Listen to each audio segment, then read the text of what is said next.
problem wasn't the bear. It was the absolute, unnerving stillness that followed.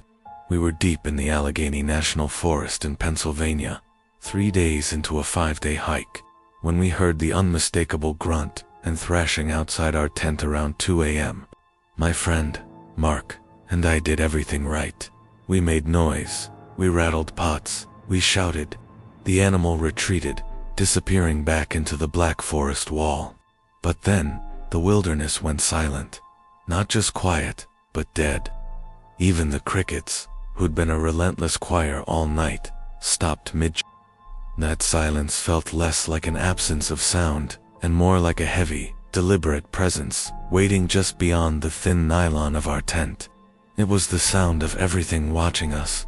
I'm Ethan, and I've been camping and hiking the Appalachian Trail system since I was a teenager. I know the woods, the rhythms, the noises, the dangers. Marc and I had set up camp off a little used spur trail, far from the main campsites, exactly where we liked it, isolated and beautiful. The setup was textbook. Food hung high, fire safely doused, gear stowed. We'd settled back into our sleeping bags, adrenaline fading, when the real unsettling event began. It was a single, gentle tap on the back corner of the tent, right behind my head. It wasn't a raindrop, not a falling pinnacone. It sounded exactly like a knuckle on a door. I froze, my breath catching. Marc, on the other side of the tent, must have heard it too, because he let out a sharp, silent exhale. We lay there, rigid, listening so hard our ears began to ring. The seconds stretched into an eternity. Then, a second tap, slightly louder, closer to the front zipper. I silently fumbled for my headlamp, and Marc whispered, his voice a dry rasp, "Bear doesn't knock." I nodded, though he couldn't see me. I whispered back, "Keep quiet." The tapping continued, moving in a slow circle around the tent perimeter. Maybe every 20 seconds, methodical and deliberate. Tap, wait, tap, wait. It wasn't frantic or curious like an animal. It was patient, almost polite. When the tapping reached the front of the tent again, it stopped. The silence returned, but now it felt suffocating, focused entirely on the small nylon structure we were in. Suddenly, a sound unlike anything I'd ever heard in the woods, a low, rhythmic scraping. It was coming from above us, very high up. It sounded like a heavy, rough object being slowly dragged across the bark of a tree. It paused, and then the scraping noise resumed, moving down the trunk, toward the ground near our tent. Whatever was making the noise was massive, heavy, and very slow. I reached for my knife, heart hammering against the inside of my chest. The scraping stopped right outside the tent, near the back wall, and then the smell hit us. A rank, metallic odor, like burnt hair mixed with stale blood, so strong it made my eyes water. A new sound began, a low, wet, snuffling sound, right against the tent fabric. It wasn't a bear's breath. It was too regular, too close, and the accompanying scent was wrong. It sounded like something examining the tent material, running its nose along the seam. The snuffling paused directly over my head, and I could hear a faint, wet clicking noise, like dry tongue on teeth. I risked a glance at Marc. His face was a mask of sheer terror, eyes wide and fixed on the spot just above me. The zipper, the small plastic pull tab of the tent door, began to rattle, a gentle, almost playful sound. Someone or something was testing the zipper, running a finger back and forth across the tab. Then the rattling stopped, and a voice, deep and gravelly, spoke right outside the door, incredibly close, but somehow muffled, as if the speaker had no lips. The words were a slow, distorted drawl. "We know you're in there, little meat." It was English, but guttural, like a human voice box being used for the very first time. I screamed a choked, pathetic sound and scrambled backward, pulling Marc with me. The snuffling sound returned, urgent and excited now, accompanied by a sudden, heavy pressure on the front of the tent, bending the poles inwards. We ripped open the back flap of the tent and scrambled out, headlamps cutting wild arcs through the pitch blackness. We didn't grab our packs, our keys, or our supplies. We ran, stumbling over roots and rocks, tearing through the underbrush, driven by the absolute certainty that if we stayed another second, the thing would tear its way in. We ran for an hour before collapsing onto a muddy service road, shivering violently, covered in scratches and mud. We waited for dawn, listening to every sound, every rustle, every branch snap. We never saw anything. We made it back to the truck, and days later, we contacted the Forest Service to retrieve our gear. The rangers sent us photos of the campsite. Our tent was still there, but it was flattened. The poles snapped in half, and the front zipper had been meticulously, neatly pulled down. In the center of the crushed tent, etched deep into the ground beneath the floor, was a single, enormous, three-toed print, and on the trunk of the nearest large oak, scratched vertically down the bark, were 5 distinct, deep gouges. Far too high to be a bear's claw marks. I never hike in those woods again. The silence is what gets me, the complete, chilling silence before the knock.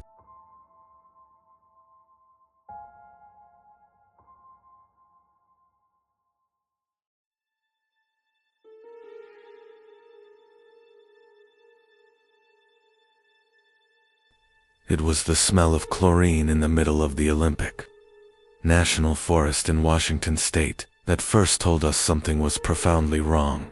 We were at least 10 miles from any road or park facility, miles from the nearest clear-running stream, deep in an ancient, moss-draped wilderness. Chlorine. It was faint, but undeniably there, sharp and artificial, cutting through the scent of pine and damp earth. My partner, Liam, and I exchanged a look of bewildered unease. We'd been excited for this trip, a week of total silence and solitude in the rainforest, but that chemical odor felt like a violation, a tiny tear in the fabric of the natural world we'd come to escape to. I'm Chloe, and I teach wilderness survival in Seattle. Liam is a marine biologist. We are not easily rattled. We had hiked to a small, isolated clearing beside a waterfall, the perfect hidden spot. We set up our 2 hammocks and settled in for the evening. The faint chlorine smell persisted, strongest whenever the humid air shifted. We kept listening, trying to locate the source, but all we heard was the drumming roar of the waterfall and, then, about an hour after sunset, the rustling. It started as a subtle sound, a quiet, continuous sound of dry leaves, far off in the trees.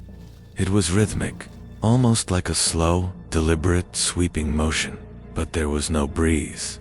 The air was dead still. We convinced ourselves it was a deer or a raccoon foraging, but the sound never varied in speed or intensity, and it never stopped. It didn't travel like an animal. It seemed to stay in the same large patch of woods, simply repeating the slow, dry rustle, minute after minute. The sound began to move closer, though still very slowly. We dimmed our headlamps to conserve battery, the darkness now feeling heavy and watchful. Liam eventually whispered, "It's too regular for anything with legs." He was right. It was a mechanical, almost metronome-like rhythm. It sounded less like movement through the brush, and more like an object being pulled along the ground, perhaps something vast and low to the earth. I pulled out my thermal imaging monocular, sweeping the dense wall of trees where the sound originated. The screen was awash of blues and purples, cold trees, cold moss. But then, a flicker. A sudden vertical column of bright red heat, impossibly thin, flashed into existence just behind a massive cedar trunk. Held there for maybe 2 seconds, and then vanished.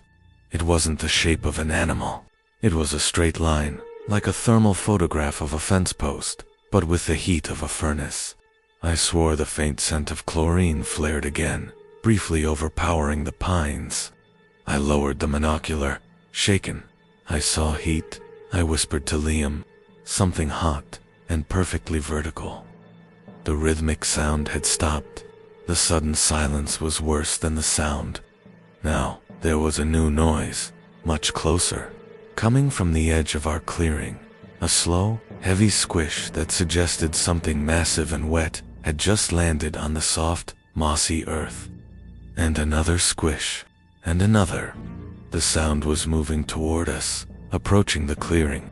It was slow, agonizingly deliberate, and each squish was accompanied by a wet, sucking sound, like a foot pulling free from thick mud. Except there was no mud here, only dry earth and moss dot. I raised my headlamp, shining the beam directly toward the edge of the trees, a few feet from my hammock. The light hit a patch of shadow, illuminating a large, dark shape. It was mostly obscured by the ferns, but I could make out an immense, rounded form, covered in something that reflected the light, with a pale, slick sheen like wet, stretched rubber or polished stone. It was too massive, too smooth to be a known animal. As I stared, paralyzed by a terror that seized my lungs, the wet, sucking sound stopped. The dark shape simply began to rise, slowly, pushing itself up to an impossible height. It didn't have a distinct head or limbs that I could see, but as it reached its full, towering height, a single sound came from its unseen top, a sound that cut through the waterfall's roar, a slow, sustained, bubbling gasp, like someone drowning in highly chlorinated water. Liam and I ripped the straps of our hammocks free, dropping to the forest floor. We didn't bother with the packs. We ran toward the waterfall, scrambling over slick rocks, driven solely by the image of that rising, black, wet thing. We didn't look back, but as we ran, we heard the squish-squish behind us, now moving much faster, closing the distance, punctuated by that dreadful gargling intake of breath. We didn't stop running until we reached a narrow game trail, then hiked all night, using the sound of the waterfall as cover. We were miles away by dawn. The rangers found our abandoned gear days later, everything untouched. But on the ground beneath where my hammock had been, there was a perfect circle of dark, wet earth, saturated with a strong, stinging odor of fresh chlorine. It wasn't just on the ground. It had soaked deep into the soil.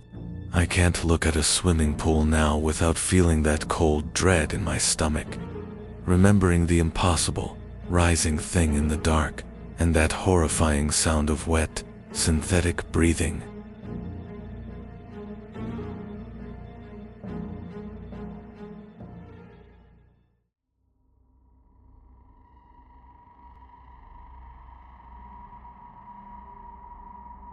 The sign was faded, riddled with bullet holes, and read, "Warning, no trespassing, former government land." We ignored it. We were 20 miles north of Roswell, New Mexico, deep in the desolate, high desert and endless landscape of scrub brush, pale dust, and rock formations that looked like ancient half-buried bones.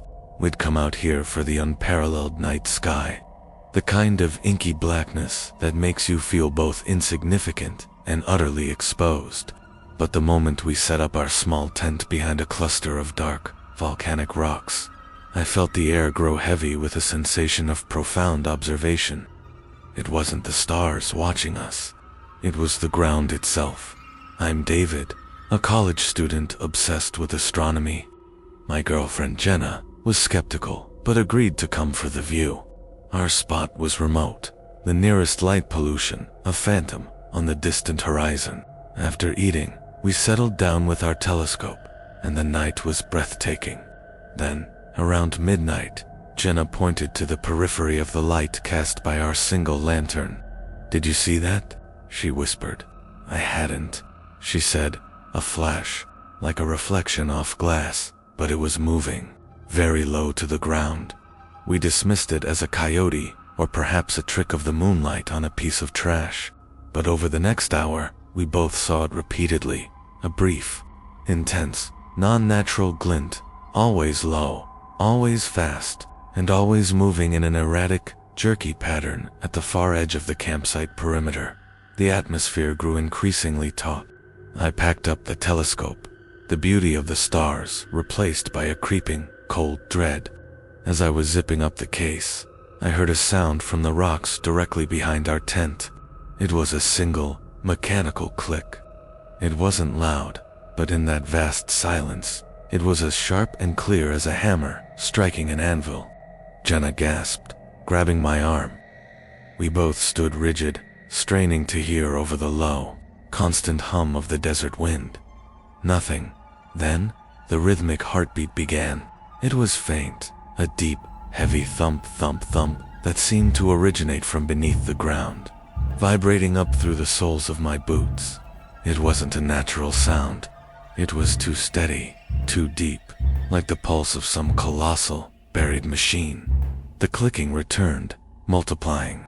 It started softly, then escalated into a rapid, continuous cascade of tiny, metallic clicks and ticks, sounding like 100 small, complex mechanisms simultaneously being wound and released. The source of the sound seemed to surround us now, radiating from the dust and the scrub brush in a perfect 360-degree circle around our tent. It was as if the ground itself was covered in thousands of miniature, highly focused cameras, all activating at once, observing our every movement. The flashes returned, 24 of them, now closer and faster, like the frantic blinking of small, hidden eyes reflecting the lantern light. The fear was primal and paralyzing. We retreated into the tent, sealing the zipper, plunging ourselves into darkness. The heartbeat vibration intensified, shaking the ground slightly, and the clicking chorus peaked, a high-pitched, frenetic symphony of metallic observation.